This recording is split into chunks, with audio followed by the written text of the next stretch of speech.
प्यारे साथियों, जैसा कि आप लोगों का क्लास 10 से अक्टूबर मंथ का मासिक परीक्षा 2024 में चल रहा है, तो यह वीडियो आपके लिए काफ़ी महत्वपूर्ण होने वाला है। क्योंकि प्यारे बच्चों, आपको पता होना चाहिए आपका क्लास 10 से हिंदी का जो एग्ज़ाम होगा वह 21 जो है ना अक्टूबर के दिन होगा। तो अभी इस वीडियो में हम लोग हिंदी का बिल्कुल ही 100% ओरिजिनल पेपर लेकर के आ चुके हैं, जो कि 100% आपके एग्जाम में आएगा। विषय को देख लीजिएगा, 101 रहेगा, टाइम 1.5 घंटा का मिलेगा, टोटल 50 नंबर का एग्जाम होगा।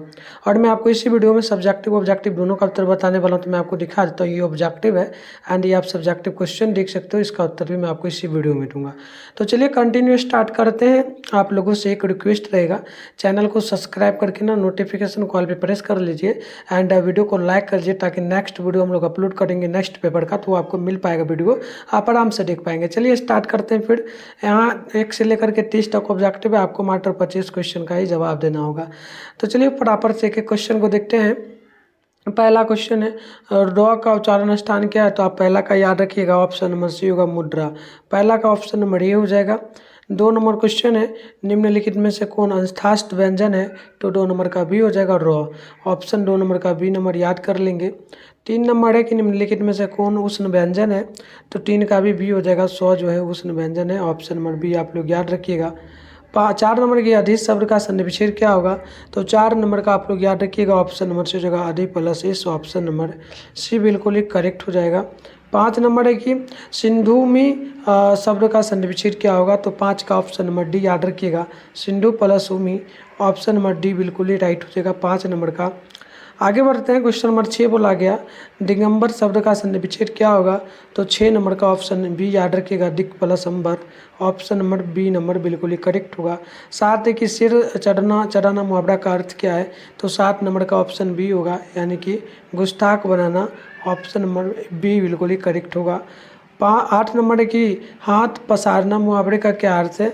तो याद रखना है, याचना करना, ऑप्शन नंबर बिल्कुल ही डी नंबर जो है करेक्ट हो जाएगा। चलिए आगे बढ़ते हैं नेक्स्ट प्रश्न की ओर। अगली क्वेश्चन आप लोग देखेंगे तो यहाँ पर आपके सामने बोला जा रहा है 9 नंबर, आँख शब्द का पर्यायवाची क्या होगा? तो 9 नंबर का ए होगा लोचन, ऑप्शन नंबर ए आप लोग याद रखेंगे। 10 है, अभिमान शब्द का पर्यायवाची क्या होगा? तो 10 का बी हो जाएगा, औध पल, यानी कि ऑप्शन नंबर बी आप लोग याद रखेंगे। 11 है कि इंद्र शब्द का पर्यायवाची कौन होगा? तो 11 का ऑप्शन नंबर आप लोग याद रखेंगे, B number Suresh, option number B जो है बिल्कुल ही करेक्ट होगा। इंद्र का हो जाएगा सुरेश पर्यायवाची, ठीक है, इंद्र दम, ठीक है। तो 11 का ऑप्शन नंबर बी याद रखिएगा। आगे बढ़ते हैं, नेक्स्ट प्रश्न बोला जा रहा है आप लोगों से 12, मृग छौना शब्द में कौन सा समास है? तो 12 नंबर का ए नंबर होगा तत्पुरुष समास, 12 का ए नंबर याद रखिएगा। 13 तिमाही शब्द में कौन समास है? तो 13 का भी सी नंबर हो जाएगा द्विगु समास, ऑप्शन नंबर सी जो है बिल्कुल ही करेक्ट होगा। 14 नंबर क्वेश्चन है कि कर्महीन शब्द में कौन समास है? जो 14 का ऑप्शन बी होगा, यानी कि तत्पुरुष समास, ऑप्शन नंबर बी आप लोग याद रखेंगे। 15 है कपड़ा का बहुवचन क्या होगा? तो 15 का ए नंबर होगा कपड़े, ऑप्शन नंबर ए बिल्कुल ही करेक्ट हो जाएगा। अगली प्रश्न की ओर बढ़ते हैं। नेक्स्ट प्रश्न 16 है कि वृद्ध शब्द का विलोम कौन होगा? तो 16 का राइट आंसर ए हो जाएगा बालक, ऑप्शन नंबर 16 का ए नंबर याद रखिएगा। 17 है कि जल में लगने वाली आग के लिए एक शब्द क्या होगा? तो 17 का बी नंबर होगा वर्ण, जो ना वर्वनल, ऑप्शन नंबर बी बिल्कुल ही करेक्ट होगा। अगली प्रश्न देख लीजिए, 18 नंबर बोला गया आपसे, पपाती बेहोश क्यों पड़ी थी? तो 18 का बी नंबर होगा तेज बुखार के कारण, ऑप्शन नंबर बी जो है बिल्कुल ही करेक्ट होगा। 19 है निम्नलिखित में से कौन सी रचना जो है ना सरहद पार की है? तो 19 नंबर का ऑप्शन ए होगा दोहा कोश, ऑप्शन नंबर ए बिल्कुल ही करेक्ट होगा। अगली प्रश्न देख लीजिए, 20 नंबर है, नंजम्मा मंगम्मा की कौन थी?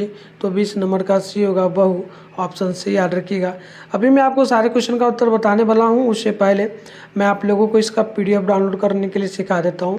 इसका पीडीएफ आप लोग गूगल से जाकर के डाउनलोड कर पाएंगे। चलिए मैं आपको सिखा देता हूं, ताकि आप वीडियो देखने के बाद जाकर के डाउनलोड कर लीजिए।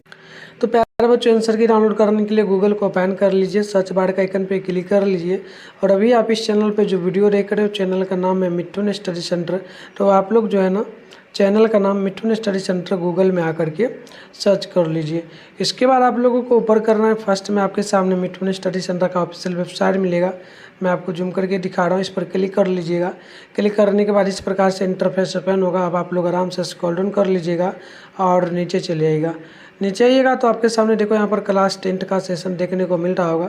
यहाँ पर अभी रूटीन दिख रहा है, ठीक है। तो एक बार पेज को रिफ्रेश कर दीजिएगा, आपको सारा चीज़ अपडेट हो जाएगा। यहाँ एक बार पेज को रिफ्रेश कर दीजिएगा, सारा अपडेट किया गया दिख जाएगा। चलिए आते हैं नीचे फिर से। तो ये क्लास 10 का सेशन है, देखो पूरा का पूरा ये। और इसमें फर्स्ट में class 10 October monthly exam question paper download 2024 लिखा हुआ है। इस पर क्लिक करेंगे आप। क्लिक करने के बाद इस प्रकार से इंटरफेस ओपन होगा। आराम से स्क्रॉल डाउन कर लीजिएगा, नीचे चले आएगा। यहाँ पर ऑल सब्जेक्ट का आपको मिलेगा पेपर है ना। यहाँ पर व्हाट्सएप और टेलीग्राम ग्रुप का लिंक मिल जाएगा, इसे ज़रूर ज्वाइन कर लीजिएगा। इसके बाद नीचे आइएगा, यहाँ पर ऑल सब्जेक्ट का आपको फिलहाल मिलेगा, Hindi, Sanskrit, science, social science, math.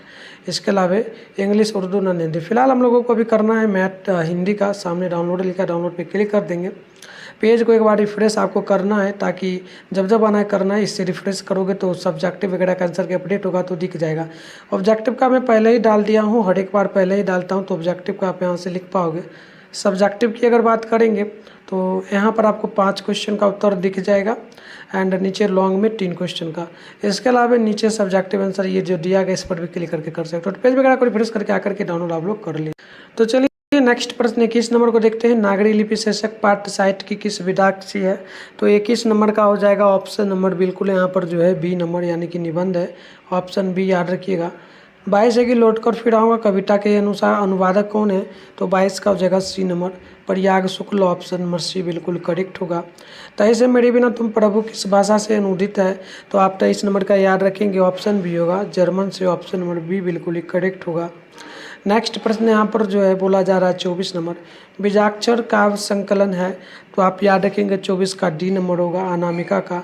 Option number D बिल्कुल ही करेक्ट होगा। 25 है एक वृक्ष की हत्या शीर्षक कविता किसकी है? तो 25 का हो जाएगा ऑप्शन नंबर ए, यानी कि कुंवर नारायण की।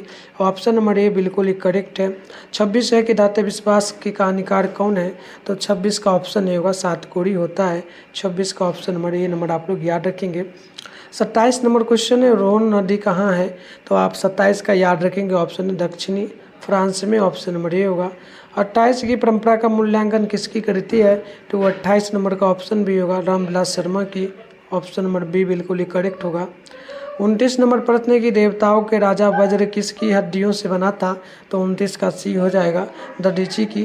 नेक्स्ट क्वेश्चन 30 है कि नाखून क्यों बढ़ते हैं शीर्षक पाठ गद्य की कौन सी विधा से ली गई है? तो इसका सी होगा ललित निबंध। तो इस प्रकार से हमने टोटल 30 ऑब्जेक्टिव क्वेश्चन को देख लिए हैं। सब्जेक्टिव की अगर हम लोग बात करेंगे तो इसमें आपको निबंध लिखना होगा किसी एक विषय पर, जैसे कि मेरा गांव है तो गांव का परिचय देना है, गांव के लोग कैसे हैं और गांव की क्या सुंदरता है, गांव की पाठशाला के बारे में। तो ये 5 मार्क्स बोला है, तो मैं इसी का उत्तर दूंगा, अभी वीडियो में ही दूंगा, टेंशन नहीं लो। और आगे बढ़ोगे तो वो भी आप दे सकते हो, ठीक है। इसके अलावा यहाँ देखो 1 से 10 तक क्वेश्चन है, इसमें आपको मात्र 5 क्वेश्चन का जवाब देना है। 2 मार्क्स वाला 10 नंबर मिलेगा। पहला है मंगम्मा की बहू के साथ किस बात को लेकर के विवाद था?